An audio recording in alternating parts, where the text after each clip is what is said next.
Hi guys, how you all doing? Now a month ago I told you that I was going to be getting a Volvo XC60. I was going to get it on long-term loan from Volvo, the manufacturer, and I did a video where I asked you to vote on various aspects of the car so you could help me decide which one to go for, and here is the final car which is based on your vote. Well, sort of.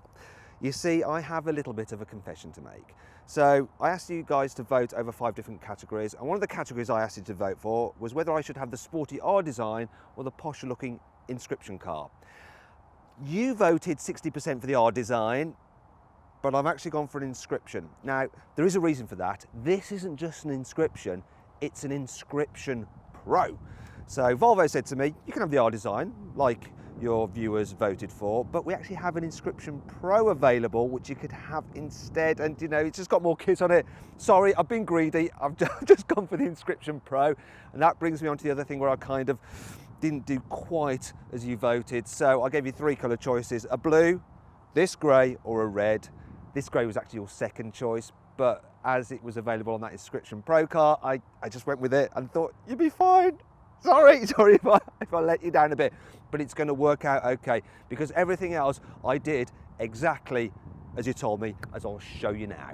So I'll let you guys choose which version of the 2-litre diesel engine I should go for: the D4 with 190 horsepower or the D5 with 235 horsepower. And unsurprisingly, 85% of you went for the D5, so that's what I have here. And yeah, it's pretty cool. It does 0 to 60 in just over 7 seconds, and it's got this clever thing called power pulse technology, which essentially uses compressed air to blast a jet of air through the turbocharger to get it spinning so that it's always ready on boost when you put your foot down. So yes, this is a nice responsive engine. In terms of economy, well, I've mainly been driving it in town.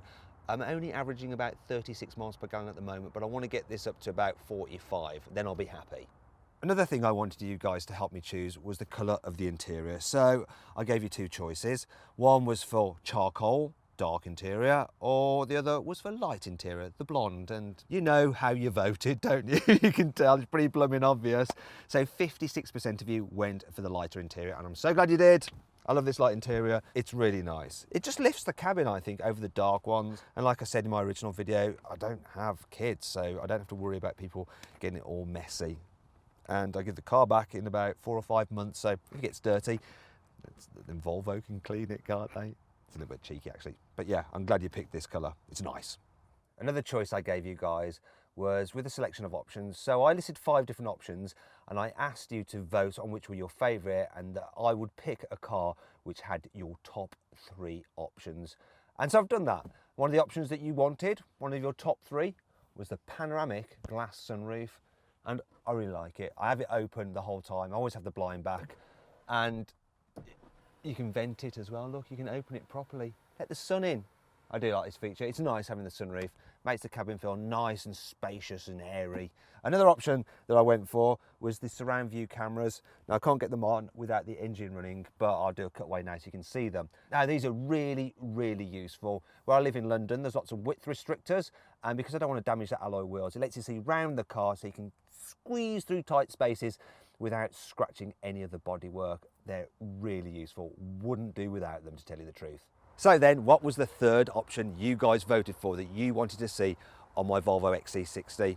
Well, it was the adaptive suspension, and I'm really glad you went for it because it makes the car just that little bit more comfortable, especially when you're driving around town with all the bumps, speed humps and potholes.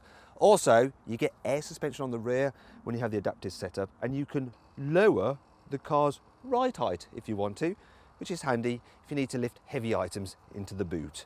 When you've done it, you can just raise it back up again. Now, one of the advantages of having the Inscription Pro is that adaptive suspension actually comes as standard, so that's one of my reasons for justifying not doing exactly what you guys voted. I'm really sorry. Do feel a bit guilty about it, but I think you'll agree over time it's going to be worthwhile because this is going to be such a lovelier car, especially as the Inscription Pro does have a few more bits of kit on it, which I'll talk you through now. You get active bending headlamps, which help you see around corners at night. And they also include adaptive shadow technology to prevent dazzling other drivers. You also get 20-inch alloy wheels. The Inscription Pro also adds a 12-volt socket in the boot. Now you might not think that's really very impressive, but I'm always banging on about that in my reviews, so I thought it was appropriate to have a car with one fitted. The car also gets this stitched effect on the top of the dash, which just makes it feel a little bit posher. The Inscription Pro also adds massage seats. Now, I've never really thought massage seats are worth having because they're not really like being massaged. It's just air bladders beneath the seat which kind of just move in and out. But I have to say that I have used them every time I drive this car. I never thought I would, and it's probably not something I would necessarily pay extra for, but seeing as they're included in this package with the Inscription Pro, I'm using them all the time and I'm enjoying them. This particular car has the IntelliSafe Pro Pack, and that includes some extra safety kits such as blind spot monitoring and cross traffic alert. It also has pilot assist with it as well, and that's really useful. So it essentially lets the car drive itself. So you can sit on the motorway, you set the cruise control to a certain speed. It will then keep you a safe distance from the car in front, and you can alter that distance depending on your preference, and it will brake and accelerate the car. Also though, it'll automatically steer it to stay in lane as well. Now, there's some cutaways that you can watch of me actually using the system, and it's really, really helpful. So it's great when you're doing long distance journeys because you can not switch off, but you know, it takes the strain out of just going up and down the motorway. I'm using it the whole time on the motorway or fast A roads. It really just makes driving long distances much less stressful. The car does most of the work for you, that you do have to keep an eye on it. Occasionally you have to put your hand back on the wheel just to let it know you are there, but it is so much easier. I love it. I love it a lot more than I thought I would, and like I say, I've used it constantly. Just being able to sit there, let the car control itself is so good, and it'll do it right down in stop-start traffic as well. So it'll brake the car to a standstill and then get it moving again. So when you're in a traffic jam, it's not really a problem at all, other than you might be a little bit late. Right then guys, seeing as you lot actually helped me choose this car by voting in the previous video, what I'd like you to do now is see if you can guess how much it costs, this very car, right? Click up there, you get a selection of choices. I want you to pick one, right? You done that? Good. Now I can reveal that this actual car costs £52,355. That includes about 4 grand's worth of options. So it is quite expensive. Now if you click up there again, you can go to carwow.co.uk and you can build any car you want online, and you'll get 5 great offers back from top dealers within 24 hours. So you can compare prices all from the comfort of your own home without having to haggle. I've only had this car a week and I'm really enjoying it so far. But there are a few things that I'm not so sure about. For instance, the standard stereo is pretty good, but really I wish this one was fitted with the optional Bowers & Wilkins system with its concert hall experience, because it's amazing. And I know what that sounds like, so I'm a bit disappointed with the normal stereo, even though most people who haven't heard that awesome Bowers & Wilkins will be more than happy with it. However, there are a few things that do bug me about this car. You know, I'm not going to be overly sycophantic about it. I'm a motoring journalist, I have to assess it, and you know, that's why you watch me. You want my honest opinion. Here's one thing, right? I'm going to lock the car. This is a very expensive car, yet the wing mirrors don't go in automatically. You have to do it manually.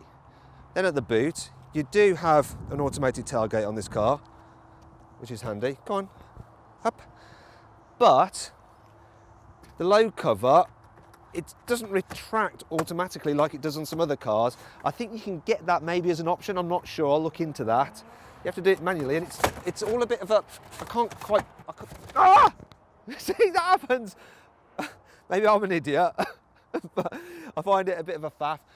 And then there's this other thing that's really, really strange. I've got to show you this. Come look at this.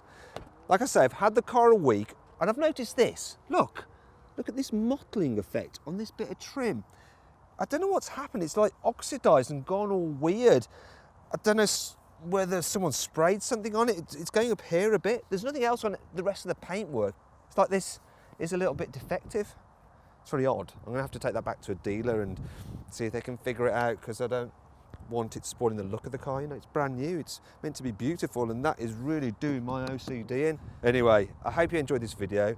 Find out a bit more about this car. I'm going to be doing more videos on it, obviously, over the coming months. I'm going to be group testing it against rivals. I'm going to be doing standalone reviews and some other stuff as well. So keep your eyes peeled.